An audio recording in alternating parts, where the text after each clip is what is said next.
C'est l'heure du second débat de ce Sens Public consacré à un homme d'État qui a marqué l'histoire de la Ve République, Georges Pompidou, mort il y a 50 ans, le 2 avril 1974. Il venait de passer 11 années au cœur du pouvoir comme Premier ministre, puis comme successeur de Charles de Gaulle à l'Élysée, avant de revenir sur ces années Pompidou qui ont fait, paraît-il, entrer la France dans l'ère de la modernité. On revient sur son héritage politique avec Fabien Recker. C'était en juin 2019, 50 ans jour pour jour, après l'élection de Georges Pompidou à l'Élysée. Emmanuel Macron rendait un hommage appuyé à son prédécesseur. Je crois qu'il y a dans ces années, et dans les choix qui sont alors faits, une manière très française de bâtir notre modernité, c'est-à-dire de ne pas en avoir peur, de la saisir et au fond de l'inventer, et de prendre la part de risque qui va avec la modernité. Je crois qu'il pensait très profondément toujours à la fois vieille France et nouvelle France. Une dualité à l'image de ce président à la fois homme d'État et proche des territoires, dépositaire de l'héritage du général de Gaulle et président de la modernité économique. La France des années Pompidou met en projet le TGV et la fusée Ariane, bâtit des autoroutes et des centrales nucléaires, dans l'insouciance de la fin des 30 Glorieuses. Il a incarné une période où la France est en plein miracle économique, avec des taux de croissance qui dépassent 5%, ça fait rêver aujourd'hui, en pleine modernité, une France heureuse qui est définitivement sortie des troubles ou des séquelles de la Seconde Guerre mondiale et qui se lance vers l'avenir avec beaucoup d'optimisme. Ce qui pousse Emmanuel Macron aujourd'hui à faire revivre cette figure qu'était Georges Pompidou, c'est la nostalgie d'un âge d'or.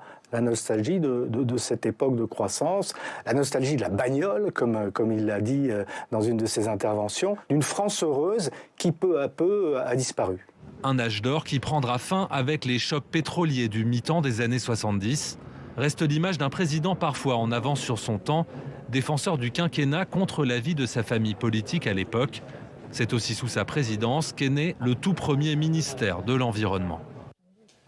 Que reste-t-il des années Pompidou? Était-il si moderne? On en débat avec Sophie Primas. Bonsoir, bienvenue à vous. Vous êtes sénatrice LR des Yvelines, vice-présidente du Sénat et proche de la famille de l'ancien président Pompidou. Éric Roussel, bonsoir et bienvenue. Vous êtes historien, membre de l'Académie des sciences morales et politiques. Et ce 4 avril sort en poche votre biographie de référence Pompidou, ainsi que 2 ouvrages d'ancien président que vous avez préfacé, Le Nœud Gordien et Lettres, notes et portraits, le tout aux éditions Perrin. Jean-François Sirinelli, bonsoir, bienvenue. Vous êtes professeur émérite d'histoire contemporaine à Sciences Po, spécialiste d'histoire culturelle et politique. Et vous publiez Le temps qui passe, la France qui change, c'est aux éditions Odile Jacob. Évidemment, Émilie Zapalski est restée à mes côtés, éditorialiste politique. Qu'est-ce que vous retenez, Sophie Primas, de Georges Pompidou, de son héritage politique? On va commencer par ça. C'est quoi pour vous l'héritage politique de Pompidou? L'héritage politique de Pompidou, c'est évidemment... Moi, j'avais 11 ans quand il est décédé, donc il représente pour moi, effectivement, alors non seulement l'enfance, à titre personnel, mais surtout l'image d'une France heureuse, conquérante, comme le reportage vient de le dire. Et puis politiquement, peut-être la transition entre un président de la République dont le caractère, l'histoire, la force faisait le général de Gaulle faisait un président tout à fait exceptionnel, et il a fallu succéder au général de Gaulle, tout en ayant accompagné pendant des années. Et je trouve que ça a été un homme des transitions. Il était très humaniste. Il a fait passer... Le général de Gaulle était pour la grandeur de la France, quoi qu'il arrive. Le côté humaniste a été apporté par Georges Pompidou. Enfin, j'espère ne pas trop dire de sottises. En tout cas, c'est ça qu'on a ressenti, que mes parents ressentaient, que les Français ressentaient. En fait, c'était qu'en fait, on leur parle d'eux, on leur parlait de leur développement, de leur croissance. C'était la France heureuse. Oui, il y a effectivement cette nostalgie d'une France heureuse. On va l'évoquer ensemble. Peut-être qu'on l'embellit un petit peu trop, d'ailleurs, cette France heureuse. Mais alors, il y a plein de dimensions du personnage qui sont évidemment passionnantes à aborder, et on n'a que 45 minutes. Mais Éric Roussel, peut-être qu'on peut démarrer en rappelant que Georges Pompidou, c'est aussi un exemple de méritocratie républicaine dans son histoire familiale. C'est intéressant de dire qui étaient ses parents, qui étaient ses grands-parents. Oui, c'est vraiment presque l'incarnation de la méritocratie républicaine, puisque c'est le père son grand-père, était ouvrier agricole. Il avait vraiment une condition extrêmement modeste. Je crois qu'il savait à peine lire. Et c'est le père de Georges Pompidou, Léon Pompidou, qui a fait franchir à la famille un cap important, devenant enseignant. C'était des parents instituteurs, c'est ça, son papa et sa maman. Et ensuite, Léon Pompidou est devenu vraiment professeur. Et il a publié un livre, un dictionnaire français-espagnol qui, je crois, qui a fait longtemps autorité, en tout cas. Et c'est quelqu'un qui a beaucoup marqué Georges Pompidou, qui lui a donné des clés pour avancer dans la vie. Oui, c'est vraiment un personnage qui incarne l'époque. Mais avec quand même il y a une chose qu'il faut souligner, et que je me suis aperçu de ça quand vous avez fait allusion au livre que j'ai préfacé, Lettres, notes et portraits. Quand j'écrivais ma biographie, il y avait encore beaucoup de témoins, et beaucoup de ses anciens camarades me disaient qu'ils avaient l'impression qu'il avait préparé parallèlement à Normal Sup Sciences Po, ce qui n'était pas tout à fait courant à l'époque. Et beaucoup de ses camarades avaient le souvenir qu'il avait l'idée d'être inspecteur des finances. Et effectivement, on a retrouvé un document dans lequel une lettre dans laquelle il le dit. Mais l'inspection des finances, à l'époque, c'était vraiment une sorte pas un ghetto, mais en fait, disons que c'était la grande bourgeoisie parisienne. Oui. Et il y a eu sans doute, dénoter dans on a créé l'ENA pour essayer de briser ce... Et il n'y a aucun doute que Pompidou a senti qu'il n'avait pas les clés pour y arriver. Et on voit la limite aussi de Alors, il y a aussi, évidemment, Jean-François Sirinelli, l'amoureux de la culture et des arts. C'est peut-être là-dessus que vous voudriez démarrer, ouvrir votre participation au débat. Oui, effectivement, on parle de la méritocratie républicaine. Éric Roussel l'a dit, c'est sur plusieurs générations. Il faut bien avoir en tête que l'ascenseur est plutôt un escalier, en quelque sorte. Mais comme Éric l'a dit, il incarne, en quelque sorte, cette montée des marches. Mais aussi, c'est la méritocratie par le diplôme. Il faut bien voir que c'est un surdoué du diplôme, puisque il est au lycée d'Albi, il est primé au concours général. Dès lors, il ira en Hippocagne à Toulouse et il montera vers la grande cagne de l'époque, c'est-à-dire Louis le Grand, où il va comme ça côtoyer toute une série de futurs grands intellectuels, et il est reçu à l'école normale supérieure. Et il est l'amoureux des arts, justement. Alors justement, ce qui est intéressant, c'est qu'il va être en quelque sorte dans une sorte de, je dirais, de polyculture, c'est-à-dire que de la formation que nous venons d'évoquer, il tire ce goût pour les humanités classiques, mais en même temps, c'est quelqu'un qui ne restera pas enfermé dans ces humanités. Je m'explique, il y a d'une part ce qu'évoquait Éric Roussel, c'est-à-dire, dans le fond, le souci, dès ce moment-là, du monde qui l'entoure. En juin 1934, il est reçu premier à l'agrégation de lettres, et en même temps, 3 jours après, il a le diplôme de Sciences Po, enfin, ce qu'on appelle à l'époque l'école libre des sciences politiques, mais aussi cette polyculture, c'est ce goût, après la guerre, pour l'art contemporain. Et donc c'est quelqu'un qui à la fois est resté fidèle à un héritage et a su à tout moment l'embellir et l'enrichir. Alors il y a plein de thématiques. Allez-y, mais rapidement, il y a tellement de thèmes à aborder. Je voulais juste rebondir là-dessus parce que je crois que c'est quelque chose de très important. Ça lui a ce goût de la culture moderne lui a donné des clés de compréhension. Et on voit ça en mai 68. Bon, évidemment, il n'approuve, quand on lit son livre Le Nœud Gordien, on se rend bien compte qu'il n'approuve pas l'essentiel du mouvement de contestation, mais il a senti, à la différence d'autres acteurs de l'époque, qu'il se passait quelque chose. Il y avait eu un film de Godard, La Chinoise, quelques temps auparavant, et il organisait à Matignon, avec des amis, des soirées de cinéma. Et ça avait eu lieu à peu près 6 mois avant mai 68. Et les amis qui étaient avec lui avaient exprimé, ça a été montré un peu décontenancé par ce film qui qui était une sorte d'objet non identifié. Et Pompidou leur avait dit, oui, évidemment, c'est quelque chose d'assez curieux, mais ça, c'est en quelque sorte la préfiguration d'un monde nouveau, de quelque chose qui est... Donc il avait des capteurs quand l'événement est arrivé, ça lui a donné des clés, et ça lui a permis de réagir à la fois avec une certaine fermeté, mais aussi avec le souci de comprendre ce qui se passait et d'éviter aussi que le sang coule.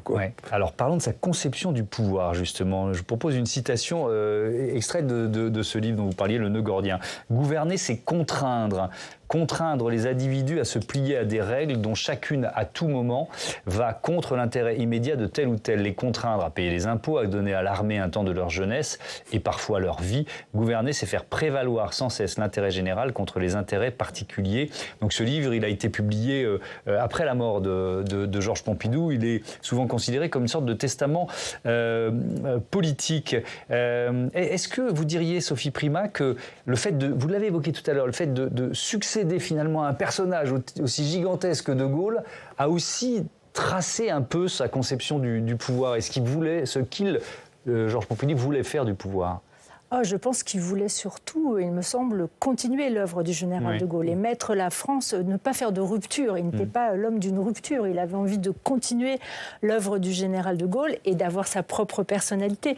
Ce que vous évoquez, en fait, c'est une conception, me semble-t-il, qu'avait Georges Pompidou du gouvernement qui était finalement assez saine, qui était de dire je suis élu, j'ai un programme, j'ai une mission, j'ai un objectif pour la France et j'avance, j'écoute, je consulte, je comprends, je décide et ensuite j'assume les conséquences de mes décisions et j'assume le fait qu'on change comme ça, on modifie la France et on fait les réformes. Il me semble que c'était sa méthode. Je me permets de dire que dans quelques heures sortira un livre qui vient d'être écrit par David Lisnard et Christophe Tardieu qui s'appelle « Les leçons de Pompidou ». C'en est une, c'est-à-dire, d'ailleurs, il reprend les éléments que vous venez de citer du Nogordien et il exprime cette façon qu'on a un peu perdue d'avoir une volonté de gouverner avec à la fois le respect de ce que le peuple exige, demande, et en même temps la volonté d'avancer. Éric Roussel. Oui, vous avez, j'approuve tout à fait ce que vous venez de dire. Ce qu'il faut bien voir aussi, et ça c'est très apparent dans le livre Le Nogordien, c'est que Georges Pompidou insiste vraiment sur le fait qu'il a cette expression, il dit « De Gaulle parti, personne avant longtemps ne disposera du charisme qu'il avait ». Et donc, et ça c'est une citation littérale, Pompidou dit « Le président de la République à l'avenir sera amené à intervenir pratiquement quotidiennement, beaucoup plus directement dans la...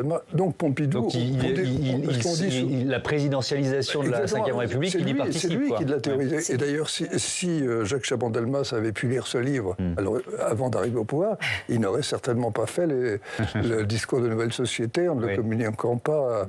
Il aurait su que il n'aurait pas pris le risque de se mettre à dos le président de la République. Au fond, Pompidou, d'une certaine façon, a théorisé vraiment la présidentialisation du régime. Vous dites, Jean-François Sirinelli, que Pompidou, il a un côté Janus, un homme aux deux visages. Pourquoi ? Quels sont ces deux visages ? Tout à fait. Petit à petit, le portrait se dessine et les deux visages apparaissent. C'est d'abord un Janus sur le plan culturel, cette sorte de gestion intime à la fois de ces humanités, de cette culture classique et de cette compréhension, vous le disiez, du monde contemporain qui l'a aidé justement en 68. C'est aussi à certains égards un Janus politique parce que effectivement, à travers la phrase que vous nous soumettiez à l'instant, il y a probablement une proclamation de foi gaulliste, la force de l'exécutif, mais n'oubliez jamais, et c'est l'autre aspect du Janus, que c'est avant tout un républicain.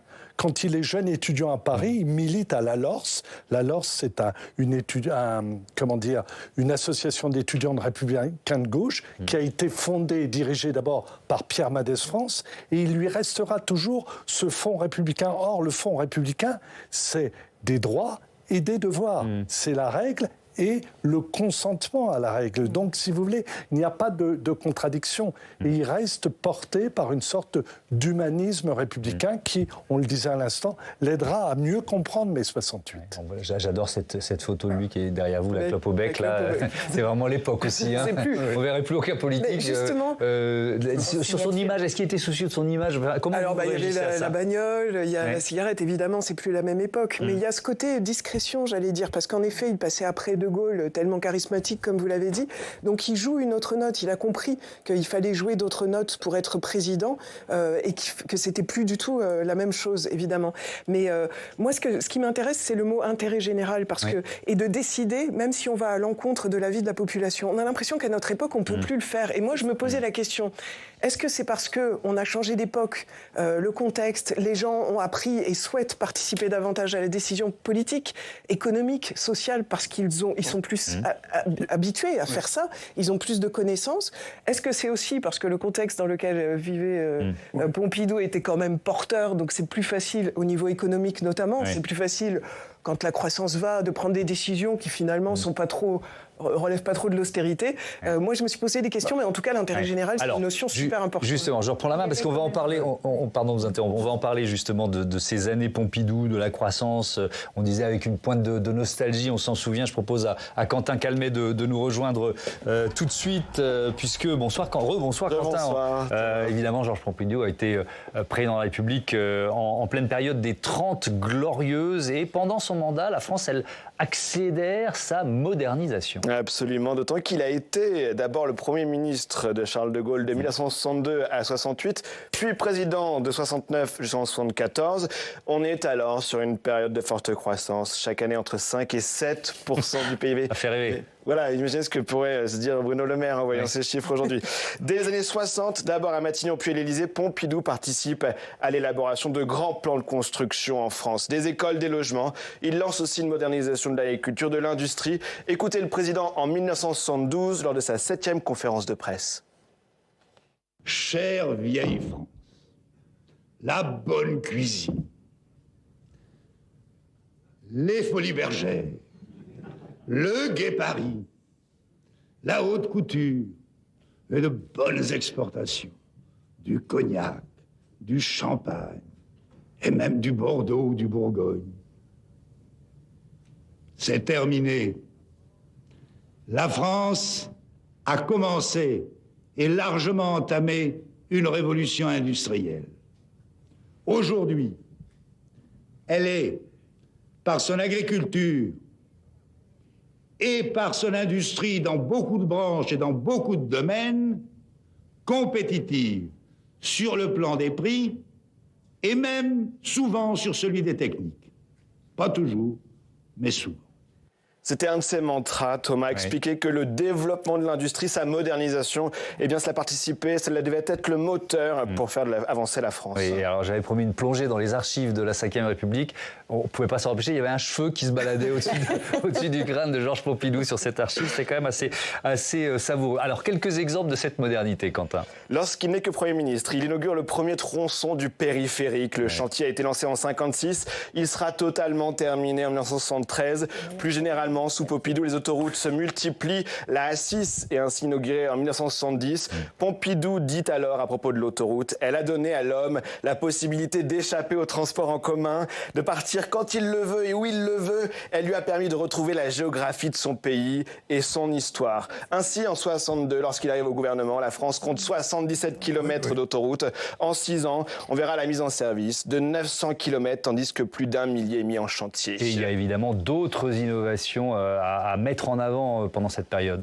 Le Concorde réalise son premier vol en 1969. Georges Pompidou est le premier chef d'État français à avoir voyagé à bord du Concorde. En 1971, il survole ainsi l'océan Atlantique à plus de 2400 km/h lors d'un voyage officiel aux Açores. On peut également citer le programme Ariane, l'accélération du développement du nucléaire civil ou encore la mise en route du TGV en mars 1974. Georges Pompidou a validé le projet TGV un mois avant sa mort. Et puis bien sûr, on ne peut pas l'oublier, le Centre Pompidou. Voilà, il était grand amateur d'art moderne et contemporain, vous le disiez effectivement, le Centre Pompidou.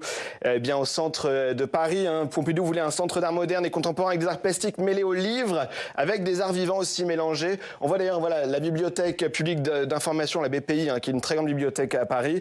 Le centre a vu le jour en 1977. Il a battu son record de fréquentation en 2017 et on voit même que, en 2012, on a arrivé un DJ comme cela sur le Centre Pompidou pour faire danser les gens lors de la nuit blanche parisienne.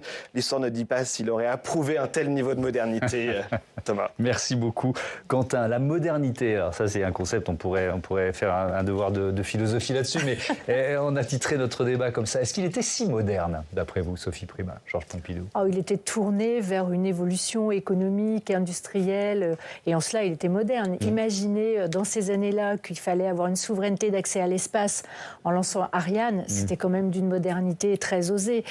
Donc il était très ambitieux, alors je ne sais pas si c'est une modernité, mais il était très ambitieux pour son pays, et en même temps très amoureux de tout ce qui faisait le terreau du patrimoine français. Alors c'est en cela qu'il n'était peut-être pas moins moderne, mais il s'appuyait sur ce terreau, sur les arts, sur la littérature, sur la poésie, pour lancer aussi la France dans un nouveau siècle. Et on voit, c'est frappant quand on voit votre sujet, c'est frappant de voir qu'on vit encore sur tout ce qu'il a imaginé avec le général de Gaulle. Avec le général de Gaulle, tout ce qu'ils ont... Mais avec lui, quand il était Premier ministre, avant à son cabinet, tout ce qu'ils ont imaginé ensemble, on vit encore dessus. C'est incroyable. Oui, parce que 6 années à Matignon, avant d'arriver à l'Élysée, il n'y a aucun Premier ministre qui est resté aussi longtemps à Matignon dans l'histoire de la 5e République. Il avait une obsession de construire la France pour les prochaines générations. Donc il se projetait à 30 ans, à plus. Je reste sur le point central du débat, modernité ou pas. On a entendu dans notre sujet d'ouverture Emmanuel Macron dire qu'il était à la fois vieille France et nouvelle France. Bon, alors c'était quoi son côté vieille France? J'allais dire à nouveau Janus. Oui. Alors, effectivement, je ne reviens pas sur ce qu'on vient de dire. Il est conscient de quoi? De la mutation en cours. Il faut bien voir qu'on parle d'une France qui est emportée par une croissance, on l'a dit, de 5 à 7% l'an. Je vous parle d'un temps, si j'ose dire, où il y a 5, 6, 7% de croissance l'an. Et surtout, en toile de fond, une France qui change à toute vitesse. Songez que cette France, entre la fin des années 50 et le début des années 70, son pouvoir d'achat double en à peine plus d'une décennie. Et donc, je reviens à votre question. Il est à la fois Nouvelle France, puisqu'il est conscient des enjeux, il accompagne la mutation, il est à sa manière un accompagnateur de mutants, en quelque sorte, mais il est Vieille France au sens où il a d'abord cette culture qu'on a évoquée, sur laquelle je ne reviens pas, mais aussi, parce que vous parliez tout à l'heure de capteurs, il reste en contact constant avec cette France qui, elle, change plus lentement. Donc il est, en quelque sorte, sans qu'il y ait de l'opportunisme de sa part, sur les deux versants à la fois. Il est sur la ligne de crête et a même, en quelque sorte, de comprendre ces deux France, celle qui change et celle qui aspire moins au changement, en tout cas dans un premier temps. Éric Roussel. Oui, et puis il faut rappeler l'analyse qu'il fait dans son livre, Le Nœud gordien. C'est-à-dire, il explique que il y a une sorte d'évolution automatique qui résulte des techniques, etc., qui fait que la société évolue. Et que le rôle de l'État, selon lui, est d'amortir les chocs. C'est pas de l'accompagner, c'est d'amortir les chocs, c'est-à-dire au bénéfice, notamment des gens qui peuvent, ce qu'on appelait autrefois les oubliés de l'expansion, les vieux, etc. Et ça, c'est le côté... Pompidou est un homme qui est plein de paradoxes et de contradictions, même, qui font... Et c'est le côté aussi conservateur de Pompidou. Il est à la fois... C'est un conservateur moderniste. Voilà. Mais alors, je vais citer Éric Neuhoff qui signe un papier passionnant dans le Figaro Magazine. Il parle des années Pompidou comme, je le cite, d'une période bénie, égoïste et inconsciente. C'est intéressant aussi ça, parce qu'effectivement, alors il y a ce pouvoir d'achat qui progresse, et ça progresse évidemment à tous les Français, mais c'est aussi l'époque de la bagnole, on l'a dit, de l'autoroute Rennes, etc., etc. Un modèle, on produit, on consomme, on jette, enfin tout ce qu'aujourd'hui on remet en cause face à l'urgence climatique. Mais je disais en aparté tout à l'heure à Éric Roussel, c'est aussi le premier président qui a un ministère de l'Environnement. Oui, enfin bon, c'était pas le ministère le plus important.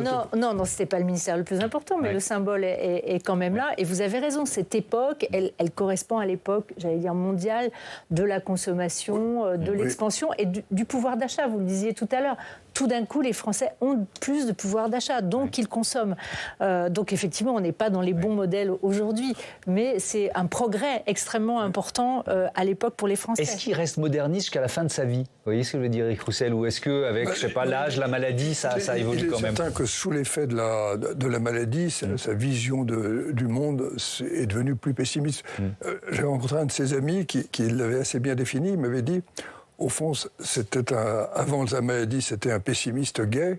Puis quand la maladie est arrivée, il est resté surtout le pessimiste. C'est vrai que les 2 dernières années, inévitablement, étaient dominées par ce souci. Et puis alors, ça a coïncidé aussi avec un retournement de la situation mondiale. C'est le début de la... Il y a le premier choc pétrolier, 73, évidemment. Je voudrais ajouter une chose, c'est qu'on dit Pompidou a bénéficié d'un contexte... Oui. Bon, c'est vrai, mais il y a peut-être été quand même pour quelque chose. Si on compare, moi je ne suis pas économiste, mais enfin, si on compare par exemple ce qui se passe en France et ce qui se passe en Grande-Bretagne, à la même époque, la Grande-Bretagne, il me semble qu'elle décroche complètement, elle s'enfonce dans la crise et le déclin. Alors, donc on peut en conclure quand même que peut-être que les choix... Il avait peut-être, en ayant passé 11 ans au cœur du pouvoir à Matignon puis à l'Élysée, il y a peut-être une petite part de responsabilité. Je suis assez d'accord avec vous. On va parler maintenant de sa maladie. Georges Pompidou, c'est le seul président de la Ve République qui est mort pendant son mandat. Et alors, avant de vous donner la parole, Émilie, sur lui et puis sur la santé des puissants en général, je vous propose un extrait du film Mort d'un président réalisé par Pierre Achnine avec Jean-François Balmer dans le rôle de Pompidou. La scène, c'est quand il apprend la gravité de sa maladie. Regardez. Vous souffrez de la maladie de Waldenstrom. C'est-à-dire ? C'est une forme de leucémie. Je suis foutu, c'est ça. Mais non. Ne me racontez pas d'histoire. C'est une maladie qui évolue lentement. 2 ans, 3 ans ? Peut-être 10 ans, peut-être 15, on ne peut pas faire de pronostic. Je ne vous cache pas qu'il vous faudra subir un traitement particulièrement éprouvant. Je n'aurai plus toute ma tête. Non, rassurez-vous, vous conserverez toutes vos facultés intellectuelles, mais le traitement aura des effets secondaires. Infection pulmonaire, hémorragie. Ça vous empêchera d'assumer vos fonctions pendant des semaines. Vous croyez qu'il faut que je prépare ma succession ? Mes compétences se limitent au domaine médical, Monsieur le Président. J'ai reçu un mandat des électeurs.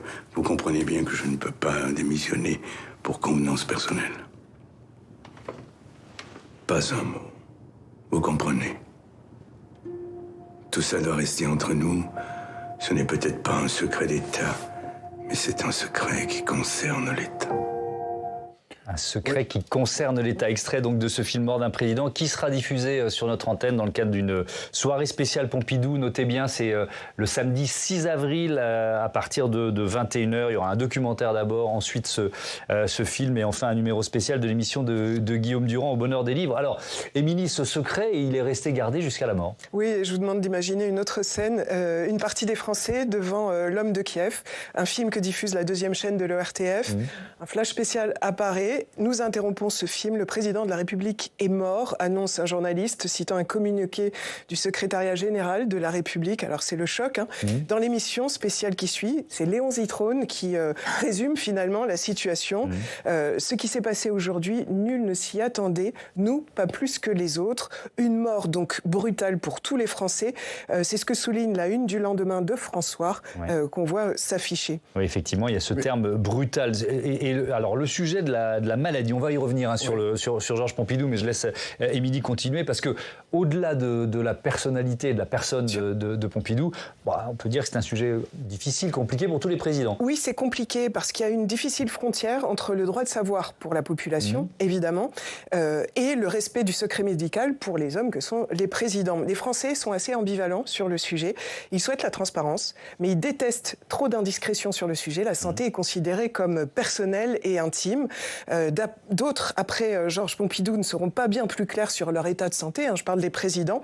L'exemple qui vient tout de suite, évidemment, à l'esprit, c'est celui de François Mitterrand.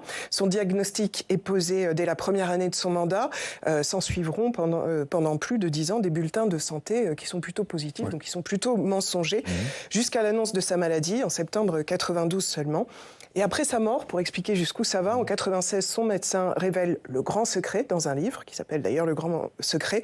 La famille de Mitterrand demande et obtient l'interdiction de la diffusion de ce livre. L'auteur est quant à lui condamné à 4 mois de prison avec sursis pour violation du secret médical. Donc c'est dire si ça va très très loin. Des constitutionnalistes et quelques médecins avaient réfléchi à comment on pourrait faire en imaginant 1 à 2 visites médicales par an pour le chef d'État, avec une décision qui serait entre les mains du Conseil constitutionnel. Et la démarche n'a jamais abouti. Voilà, de dire ou pas si on en parlait. Que font les présidents depuis Alors, il faut un petit peu comme bon leur semble, hein, avec une préférence évidente pour la discrétion. Jacques Chirac va cacher son véritable état de santé après son AVC. Nicolas Sarkozy ne dit rien sur son opération de la gorge. Pareil pour François Hollande sur son opération de la prostate. Alors, il faut préciser que c'était avant la primaire socialiste. En 2011. Donc il n'était pas encore président. Et Emmanuel Macron? Alors Emmanuel Macron, lui, il nous a parlé du Covid et de sa maladie de Covid. C'était en décembre 2020. Il nous fait un petit état des lieux. Il va bien, il donne des informations tous les jours sur l'évolution de sa maladie. Et ça, c'était sur Twitter. Il était en face caméra, enfin en mode selfie. Ouais. Parce qu'on peut dire qu'en fait, les réseaux sociaux sont en train de changer un peu la donne. Sûr. Difficile aujourd'hui de cacher quoi que ce soit avec les réseaux et toutes les rumeurs qui tournent. On le voit avec nos voisins anglais en ce moment même, poussés par les rumeurs sur X après plusieurs mois d'absence. La princesse Kate Middleton, face caméra, elle aussi, s'est exprimée sur les réseaux sociaux dans une vidéo pour annoncer son cancer. La maladie chez les politiques devient peut-être aussi un peu moins tabou. En tout cas, c'est ce qu'on peut... Il y a un exemple qu'on peut donner. Édouard Philippe, évidemment, par rapport à son apparence physique, aux interrogations des Français, il décide de rompre le tabou. Il est dans un entretien dans les médias pour expliquer exactement de quoi il souffre. Alors bon, une petite chose me dit qu'il l'a fait aussi en prévision de 2027. Qui sait? Alors, la maladie de Georges Pompidou, en préparant l'émission, Éric Roussel, il l'apprend quand? Parce que... Il l'apprend vraiment en 1968. Bon, il n'est plus Premier ministre, il prend des vacances, et puis il se sent très fatigué. Donc, on attribue ça aux événements de mai 68. On fait des analyses, et c'est là qu'on découvre un déséquilibre. Les prémices de cette maladie, sans pouvoir, semble-t-il, exactement l'identifier, parce que c'était une maladie qui, à l'époque, n'était pas aussi connue qu'aujourd'hui. Donc il rentre à l'Élysée sans savoir la gravité de ce dont il souffre. Il y a en tout cas des analyses qui montrent un déséquilibre. Et c'était en 72, on peut le dater, puisqu'il écrit son testament en août 72, il apprend qu'il est... Mais le film que nous venons de voir est un très beau film, mais il y a quand même une transposition. C'est qu'on n'a jamais dit à Georges Pompidou qu'il avait la maladie de Waldenstrom. On lui a dit qu'il avait un déséquilibre de... On n'employait pas ce terme-là. Non, parce que son fils l'expliquait très bien. Il y a deux formes de maladie de... Maintenant, on sait qu'il y a deux formes de maladie de Waldenstrom. Une forme assez agressive, et puis, dont malheureusement Pompidou souffrait, et puis une forme plus légère qui permet une espérance de vie. Mais à l'époque, il n'y avait aucune perspective de traitement, et surtout on ne savait pas du tout comment ça devait évoluer. Donc les médecins ont préféré ne pas lui dire exactement ce qu'il est, de peur qu'il se... Mais il est évident que ça ne pouvait pas durer très très longtemps. Et d'ailleurs, quand Édouard Balladur a publié un livre qui s'appelle La tragédie du pouvoir, dans lequel il évoque cette période très difficile qu'il a eu à gérer, et il dit très bien que qu'il était évidemment au cabinet de Georges Pompidou. Et que ça ne pouvait pas durer très très longtemps. Allez, je voudrais qu'il nous reste une dizaine de minutes. Ça file trop vite ce débat, mais évidemment, pour consacrer ce temps aux relations entre Charles de Gaulle et Georges Pompidou, je vous propose une archive pour démarrer, extraite du documentaire De Gaulle et Pompidou jusqu'à la rupture, signé Catherine Ney et Antoine Coursat. Georges Pompidou, répond à la question « Pourquoi vous êtes entré en politique ?» Écoutez. Monsieur, la première question que j'aimerais vous poser, c'est une question un peu personnelle. Pourquoi est-ce que vous avez fait de la politique? Vous savez, c'est très simple. Ma raison s'appelle le général de Gaulle. À la Libération, comme beaucoup de Français, j'ai eu l'impression que je ne pouvais pas rester dans l'abstrait, en quelque sorte, que constitue l'université, l'enseignement. J'ai voulu faire quelque chose. Les circonstances m'ont conduit au cabinet du général de Gaulle, et à partir de ce moment-là, mon destin était marqué. Mon destin était marqué. Sophie Primas, il a été son homme de confiance, son plus proche collaborateur, son directeur de cabinet à l'Élysée. Enfin, on pourrait allonger la liste, c'est ça? Je pense d'abord, il est resté très très longtemps auprès du général de Gaulle après la guerre, et puis ensuite après comme Premier ministre. Et même pendant la traversée du désert du général de Gaulle, il reste mais parce que je pense qu'il avait une relation avec le général de Gaulle, enfin certains parleront beaucoup mieux que moi, mais une relation d'admiration quasi éperdue par rapport à cet homme, comme d'ailleurs une grande partie des Français. Mais même en le côtoyant tous les jours, même en travaillant avec lui, je crois qu'il avait une fascination pour cet homme. à la fin, la rupture était un peu consommée parce qu'il trouvait que la fascination n'était pas réciproque, en tout cas suffisamment réciproque. Et il lui reprochait 2-3 petites choses importantes. Mais en tout cas, je pense que la fascination pour cet homme est restée intacte jusqu'à la fin et que son affection, son amour pour ce président était... effectivement, scellé. On va parler des 2-3 petites choses, et notamment de l'affaire Markovitch, parce que je pense que c'est important dans un débat d'en parler pour comprendre la relation entre De Gaulle et Pompidou, mais peut-être sur la marge de manœuvre qu'un Premier ministre pouvait avoir à l'époque par rapport à aujourd'hui. Vous voyez ce que je veux dire, Jean-Francis Cernelli? Il reste 6 ans à Matignon, je le rappelle. Est-ce qu'il a un peu plus les mains libres qu'un Gabriel Attal peut l'avoir aujourd'hui ou que... Alors, il faudrait comparer terme à terme, époque à époque. Moi, je pense, sous le contrôle d'Éric Roussel, que pendant ces 6 années, de 62 à 68, il faut avoir en tête cette longueur, plus d'une demi-décennie, il a les mains libres dans toute une série de domaines. Incontestablement, il inaugure ce que des historiens ont appelé le gaullisme de gestion, c'est-à-dire cette France qu'on évoquait à l'instant, qui change, qui s'enrichit. Il est aux commandes pour la mener en quelque sorte à terme. En toile de fond, mais ça n'était pas le sens de votre question, donc j'anticipe, il y a la suite. Et la suite est un petit peu plus compliquée, mais je ne voudrais pas vous allier... on va en parler de la suite, et merci de me tendre la perche. Je la saisis immédiatement avec un autre extrait de ce documentaire. Effectivement, l'affaire Markovitch, 1er octobre 1968. Stéphane Markovitch, qui est le garde du corps d'Alain Delon, est retrouvé mort dans une décharge. La machine à rumeurs est lancée. Tout démarre par un fait divers, le 1er octobre 68. On découvre alors dans une décharge le cadavre d'un homme assassiné. Il se nomme Stéphane Markovitch. Il a été le garde du corps d'Alain Delon. De quoi exciter la presse, forcément. Ça va, Alain? Très bien, et vous? Bien. C'est la troisième audition? Oui, je crois, oui.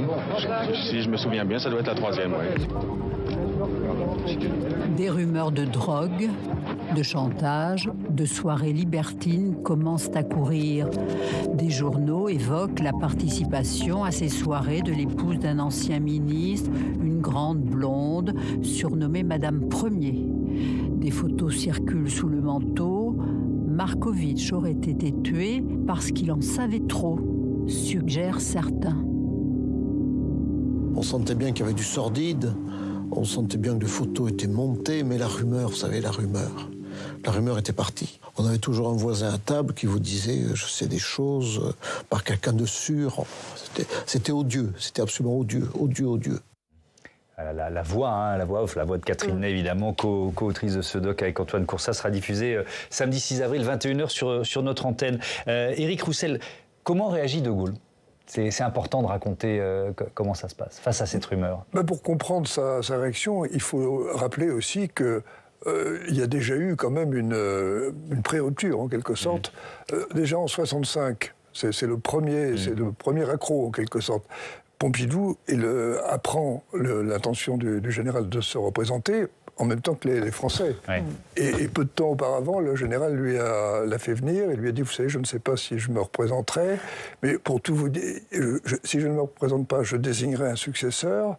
Il faudra que ce successeur reste dans la ligne que j'ai fixée. Et pour tout vous dire, ajoute-t-il, j'avais pensé à Michel Debré. » Alors, il est évident que Georges Pompidou a pris ça très très bien. D'accord. Bon, ça, c'est le premier épisode. Ensuite, il y a tous les désaccords autour de la participation, etc. Et puis, il y a le désaccord en mai 68, parce qu'en mai 68... Mais alors là, le temps file, donc Markovitch, comment réagit le général de Gaulle? Froideur? Il n'intervient pas. Mais ce qu'il faut dire, c'est que, évidemment, dans son entourage, il y a à la fois le Premier ministre, Maurice Dumerville, qui joue objectivement un rôle très défavorable à Pompidou. Il y a le secrétaire général de l'Élysée, Tricot, qui est aussi pour des raisons mystérieuses, très hostile à Pompidou, qui alimente un peu cette rumeur. Le garde des Sceaux, surtout, qui déteste Pompidou, René Capitan.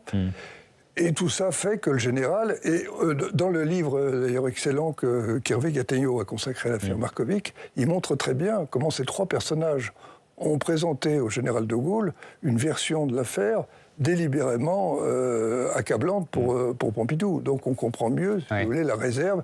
Il faut bien dire que pour le général, tout cet univers autour de Delon, tout ça, bon, évidemment, c'était quelque chose qui ne... De toute façon, il avait toujours marqué, il avait conseillé à Pompidou de ne plus aller en vacances à Saint-Tropez. Il lui avait dit, allez en vacances en Bretagne, parce que le conseil avait été suivi. Mais toutes ces affaires, évidemment, c'était mais il réagit. Mais ce qu'il faut dire, c'est que Pompidou, lui, ne comprend pas qu'il pense avoir avec le général une relation d'ordre affectif. Et il tombe de haut, évidemment, quand il s'aperçoit que c'est pas le cas. Oui, il espérait une autre réaction du général de Gaulle, très clairement, Jean-François Sirinelli. Et on peut dire qu'il y a un avant et un après. Est-ce que peut-être même l'ambition, alors j'ai un peu vous avez peut-être un peu répondu non à cette question tout à l'heure, mais est-ce que l'ambition présidentielle de Pompidou se gonfle après cet épisode? Probablement. Il y a eu dégradation des relations avant, mais là, c'est la rupture. Et il y a un côté shakespearien, d'ailleurs. Concrètement, il y a un dîner qui est organisé à l'automne 1968, qui, d'après ce qu'on en sait, a été d'une très grande froideur. Il y a cette incompréhension qui est à la fois culturelle, générationnelle entre les deux hommes, qu'évoquait Éric Roussel. Et à partir de là, je le répète, c'est shakespearien. C'est-à-dire que, voilà, on est dans des enjeux de pouvoir, on est dans une incompréhension presque mortelle, à tel point qu'on rapporte que quand le général meurt, plus tard, donc, le président de la République, en l'occurrence Georges Pompidou, se rend et on a déjà refermé le cercueil au moment où il vient se recueillir devant le cercueil du général de Gaulle. Et je crois que l'anecdote est avérée. Tout à fait. Il l'a ressenti, évidemment, comme une sorte d'affront. Et puis, il y a aussi des images. Quand il a inauguré la Croix de Lorraine en 72 de Colombet, on voit très bien la froideur de Madame de Gaulle qui retire pratiquement sa main quand on voit qu'il y a tout de même une rupture quand même, mais une rupture à mon avis dont il a beaucoup souffert parce que c'est sûr qu'il a brusqué les choses, d'une certaine façon il a un peu tué le père, mais je pense qu'il en a... C'est son côté affectif, je pense qu'il en a souffert. Parce qu'il l'adorait, il en attendait beaucoup. Il a continué à l'admirer, il a voulu poursuivre. Mais il y avait cette rupture d'ordre sentimental, affective. Sophie Primas, où est-il enterré, Georges Pompidou, aujourd'hui? Il est enterré dans un tout petit cimetière, dans le petit village d'Orvilliers, dans les Yvelines. Les Yvelines, c'était une terre importante pour lui. Oui, il avait acheté cette maison en 1954, si je ne me trompe pas, et il y venait presque tous les week-ends, quand il n'était pas en Corrèze ou en Dordogne, ou parfois en Bretagne. Il venait dans cette maison qu'on appelle d'ailleurs la Maison Blanche, parce qu'elle est simple, elle est blanche, voilà, et elle est tout à fait modeste. Et il a voulu être enterré là, donc ils sont enterrés avec Claude Pompidou dans ce petit cimetière où nous nous rendons tous les 2 avril, voilà, où nous lui rendons hommage tous les 2 avril. Sa mémoire est encore très vivante dans le village, parce qu'il y avait un espèce de respect. Les habitants ne venaient pas l'embêter, ou en tout cas, ils discutaient avec lui de façon très, très simple, mais ils ne reportaient pas, on n'était pas sur Twitter, on ne faisait pas des selfies avec le président. C'était plus facile aussi de faire de la politique. Et puis il y avait une relation très charnelle. Il prenait ses bottes, il allait se promener dans le bois à côté, il traversait les champs.